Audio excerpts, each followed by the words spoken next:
Good morning, everyone. I hope you all are fine. Myself Mohit Mansal and I'm your biology instructor. तो students class 9th की biology के अंदर हमारे पास एक नया चैप्टर स्टार्ट होने जा रहा है, दैट इज़ एनाटमी, जिसमें हम टिश्यूज़ के बारे में पढ़ेंगे। टिश्यूज़ दो तरीके के ऑर्गेनिज्म में, हम पहले पढ़ेंगे अबाउट प्लांट टिश्यूज़, देन हम पढ़ेंगे अबाउट एनिमल टिश्यूज़। चलिए टाइम ना वेस्ट करते हुए जल्दी से स्टार्ट करते हैं। सबसे पहली चीज़ जिसका नाम है टिश्यू। टिश्यू का मतलब क्या होता है? टिश्यू है ग्रुप ऑफ सेल्स। जब बहुत सारी सेल्स, एक जैसी सेल्स एक साथ इकट्ठा होती हैं। एक जैसी सेल का मतलब they have similar structure, they have similar structure, they have similar function also. अगर सेल की स्ट्रक्चर एक जैसी है तो काम भी तो एक जैसा करेंगे। दे हैव सिमिलर फंक्शन, और वो सारे एक ही तरह की मदर सेल से बने होंगे। दे हैव कॉमन ऑरिजिन, मतलब बोन की जितनी भी सेल होंगी वो सारी बोन की मदर सेल से बनी होंगी। ब्लड की जितनी भी सेल्स हैं वो ब्लड की मदर सेल से बनी होंगी। तो ऑरिजिन कॉमन हो जाता है। उनका मदर सेल सेम है, उनका फंक्शन सेम है, उनकी स्ट्रक्चर सेम है, और ऐसी सेल्स जब ग्रुप बनाती हैं that group is called as a tissue. ये टिश्यू की डेफिनेशन होती है। तो जब आप टिश्यू को स्टडी करते हैं, study of tissue is known as histology. तो फिर ऊपर तो मैंने नाम दिया था एनाटमी। एनाटमी और हिस्टोलॉजी में क्या डिफरेंस हुआ?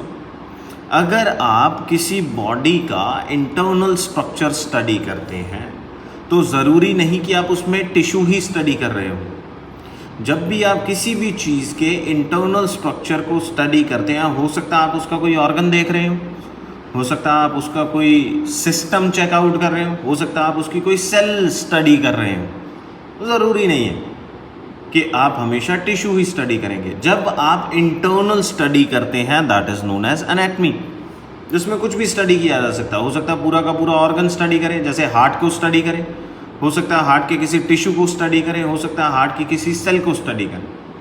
तो इंटरनल कुछ भी स्टडी करना that is known as anatomy. लेकिन इंटरनल स्टडी में सिर्फ टिश्यू को स्टडी करना that is known as histology. Histology में प्रिसाइजली सिर्फ टिश्यू की स्टडी की जाती है। तो मैं यहाँ पे स्टार्ट करता हूँ किससे? प्लांट टिश्यू से। प्लांट टिश्यू का क्लासिफिकेशन देखिए, प्लांट्स में बेसिकली दो तरीके के टिश्यूज होते हैं। कौन कौन से? पहला है meristematic tissue, meristematic tissue, and the second one is permanent tissue. इन दोनों में फर्क क्या होता है? देखिए, जब भी किसी सीड से नया प्लांट उगना स्टार्ट होता है तो सबसे पहले वो शूट एंड रूट बनाता है। शूट वो हिस्सा है जो ज़मीन के ऊपर आता है, रूट वो हिस्सा है जो ज़मीन के नीचे रहता है। तो जब ये नई शूट और नए रूट बना रहा है, एक सीड में से निकल रही हैं ये चीज़ें, तो आपको बहुत सारी नई सेल्स की ज़रूरत पड़ेगी। बहुत सारी नई सेल आपस में जुड़ेंगी जिससे एक कंप्लीट रूट बनेगी जो आगे भी ग्रो करती रहेगी। तो नई सेल बनाने के लिए आपको सेल डिवीजन की ज़रूरत है। अगर सेल डिवाइड होगी तभी नई सेल बनेगी, तभी ऑर्गन का साइज बड़ा होगा। तो ऐसी सेल जिसका सिर्फ एक ही काम है, क्या? डिवाइड करना। They have active and repeated divisions, repeatedly dividing cells। इनके पास और कोई काम नहीं होता, इन्होंने बस डिवाइड करना होता है। तो बार बार अगर सेल डिवाइड कर रही है, वो कभी भी रेस्ट पे बैठ के कोई और काम नहीं कर रही है, तो सेल इमेच्योर मानी जाएंगी। Cells are also immature. ठीक। तीसरी चीज़, उन्हें कोई स्पेसिफिक काम नहीं दिया गया। जैसे सपोज मैं कह रहा हूँ कोई सेल है, वो फटाफट डिवाइड कर रही थी, सेल का नंबर बढ़ रहा था जिससे ऑर्गन का साइज बड़ा हो रहा था, मतलब वो कौन सी सेल है? मेरिस्टेमेटिक। और ऐसी सेल्स के क्लस्टर को कौन सा टिश्यू कहा जाएगा? Meristematic tissue. तो उसका काम सिर्फ एक ही है, क्या? ऑर्गन का साइज बढ़ाना या कंप्लीट प्लांट का साइज बढ़ाना।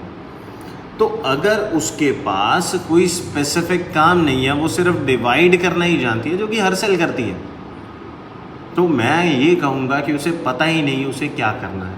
जैसे जाइलम को देखिए, जाइलम को पता है उसे क्या काम करना है, वाटर कंडक्ट कराना है। फ्लोएम को पता होता है उसे क्या करना है, उसे वाटर कंडक्ट कराना है। टॉप लेयर का काम टॉप लेयर को पता होता है, उसे प्लांट को प्रोटेक्ट करना है। लीफ की सेल्स को पता है उनका काम क्या है, फोटोसिंथेसिस करना है। ऐसी सेल्स जिसे पता हो कि उसे स्पेसिफिकली क्या काम करना है, they are called as permanent cell, और इन्हें डिफरेंशिएटेड सेल्स भी कहा जाता है। डिफरेंशिएट होने का मतलब है उसे पता है कि उसे क्या काम करना है। और ये जो है meristematic cell, they are undifferentiated sales.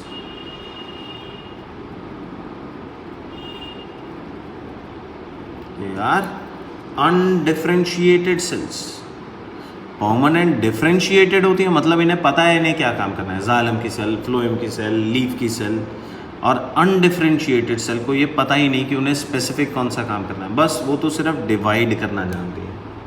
ठीक, अगर सेल अनडिफरेंशिएटेड है, बार बार डिवाइड कर रही है, तो उसकी सेल वॉल को भी तो थिन होना चाहिए, क्योंकि अगर सेल वॉल थिक हुई तो उसके लिए डिवाइड करना मुश्किल हो जाएगा। तो ऐसी सेल्स की सेल वॉल बहुत ही थिन होगी।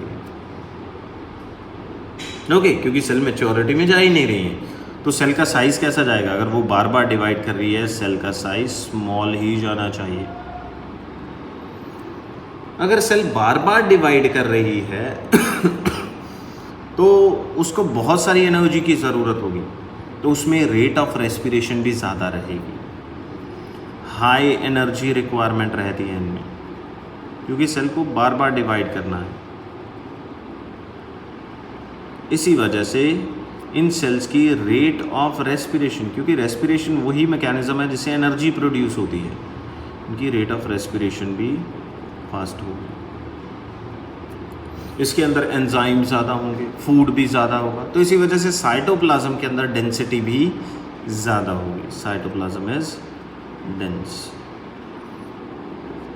अच्छा, सेल बार बार डिवाइड कर रही है तो उसके पास इतना टाइम ही नहीं है कि बैठ के वो दोबारा से आराम से साइटोप्लाज्म को पूरा कर सके, बस वो तो सिर्फ डिवाइड करती जा रही है, रेस्ट पे नहीं जा रही है।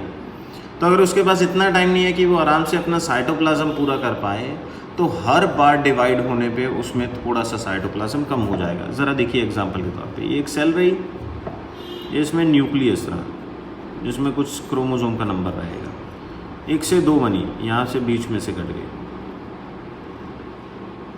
1 से 2 बन गई। न्यूक्लियस का साइज तो उतना ही रहेगा, लेकिन साइटोप्लाज्म आधा हो गया। तो यहाँ पे साइटोप्लाज्म और न्यूक्लियस का साइज हम देख के कह सकते हैं कि दोनों नॉर्मल में।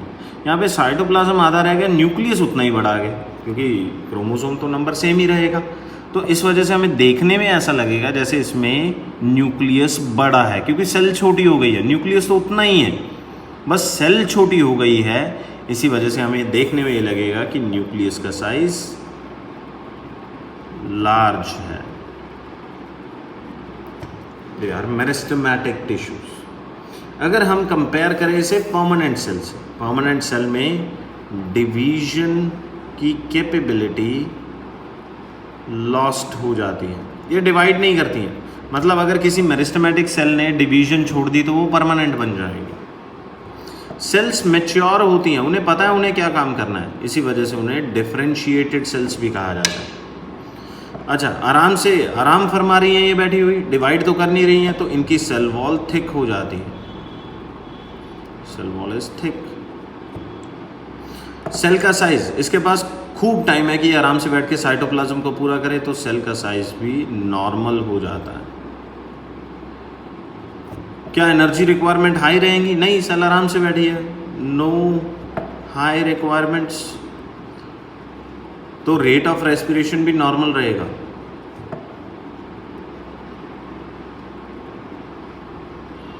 साइटोप्लाज्म की डेंसिटी भी नॉर्मल रहेगी और न्यूक्लियस का साइज भी नॉर्मल ही लगेगा। I hope I am clear with that. तो ये थे हमारे पास मेरिस्टेमेटिक और परमानेंट टिश्यू के डिफरेंस। ओके, हमारे पास जो पहले टॉपिक आएगा इन दोनों में say that will be of meristematic tissue. तो मेरिस्टेमेटिक टिश्यू के बेटा हमें कुछ टाइप्स करने हैं। हम 3 बेसिस बनाएंगे ओरिजिन के बेसिस पे, मतलब ये कब आया, ओरिजिन के बेसिस पे। दूसरा, पोजीशन के बेसिस पे, मेरिस्टम कहाँ पे लोकेटेड है उस बेसिस पे। तीसरा, एक्टिविटी, मेरिस्टम क्या काम करा उस बेसिस पे मेरिस्टम के कितने टाइप हैं। तो 3 बेसिस बन गए मेरे पास, ओरिजिन, पोजीशन एंड एक्टिविटी। सबसे पहले ओरिजिन देखते हैं। ओरिजिन बेटा 2 तरीके का होता है। देखिए, जब एक सीड से नई रूट और नई शूट आना स्टार्ट हुई थी तो इसमें सारी सेल्स ऑलमोस्ट डिवीजन में लगी हुई थी। Sorry for that. सारी सेल अगर डिवीजन में लगी हुई हैं तो ये सबसे पहला आया हुआ मेरिस्टम है, तो इसे नाम दिया जाएगा क्या, primary meristem. It is first formed meristem. जब प्लांट में इनिशियली सीड में से नए टिश्यूज निकलते हैं तो वो प्राइमरी मेरिस्टम बना हुआ होता है, फर्स्ट फॉर्म्ड मेरिस्टम। उसके बाद में आता है सेकेंडरी मेरिस्टम। आपने देखा होगा जब सीड से नए रूट शूट निकलते हैं, ज़मीन के ऊपर शूट बढ़ना स्टार्ट करती है, इनिशियली इसकी जो ग्रोथ होती है वो लेंथ वाइज होती है, ये चौड़ाई में कम ग्रो होती है। तो इनिशियल ग्रोथ इसकी लंबाई में होती है, that is due to primary meristem. जब सेल्स मैच्योर हो जाती हैं, थोड़ा टाइम ये ऐसे ही रहता है, उसके बाद में ये चौड़ाई में बढ़ना स्टार्ट होता है, चौड़ा होना स्टार्ट होता है, पेड़ सा बनना स्टार्ट होता है। तो उस टाइम जो मेरिस्टम काम कर रहा होगा that will be secondary meristem. It is formed in later stages, बाद में बनता है। जो शुरुआती दौर में नई सेल्स बनवाए दैट इज प्राइमरी, जो बाद में नई सेल्स बनाए that is secondary meristem. Primary and secondary. Then we have position basis. तो अगर मैं देखूं यहाँ मेरिस्टम कहाँ कहाँ मिलेगा, एक तो मुझे मेरिस्टम मिलेगा बिल्कुल टिप पे। ठीक, मैं यहाँ पे बना देता हूँ। सपोज मेरी ये एक स्टेम है जो ऊपर की तरफ बढ़ रही है। एक तो मेरिस्टम मिलेगा बिल्कुल टिप के पास, यहाँ पे एक शूट बनाई हुई है मैंने जो ज़मीन से ऊपर है। ऐसे मेरिस्टम जो टिप पे बनते हैं they are called as apical meristem. तो ये प्लांट जैसे जैसे लंबा होता जाएगा एपिकल भी ऊपर ऊपर जाता जाएगा। कई बार एपिकल ऊपर जाते हुए नीचे थोड़ी सी सेल्स छोड़ जाता है जो नोड्स के आसपास इकट्ठी होती है। नोड पता है ना बेटा आपको क्या होता है? नोड का मतलब है वो एरिया जहाँ से नए पत्ते या नई ब्रांचेस निकलती हैं। आपने गन्ने में देखा होगा ना, गन्ने के अंदर ऐसे बना हुआ होता है, दीज ऑल आर नोड्स।